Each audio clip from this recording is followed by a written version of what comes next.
واجهنا عوائل السعوديين. بعلمكم موقف صار مع السفارة السعودية صراحة بدون قاصر بسفارات العالم كله، تبقى السفارة السعودية غير مواقف مرجلة.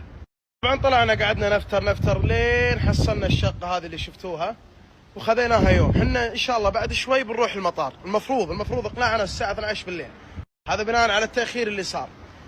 خلوني اقول لكم الموقف اللي صار مع السفارة السعودية ومواطنيها السعوديين، هذا قدام عيني. لما نزلنا تحت قعدنا نسولف، ايش في شباب اماراتيين وفي سعوديين.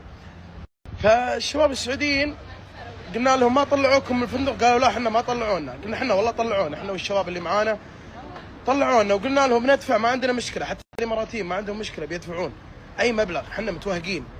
قالوا احنا ولا والله. تواصلوا معانا السفارة، كلمناهم وتواصلت السفارة السعودية مع فندقنا اللي احنا فيه، وقالوا اقعدوا ترى احنا مددنا لكم على حسابنا لين تضبط تذاكركم ورحلاتكم وترجعون السعودية.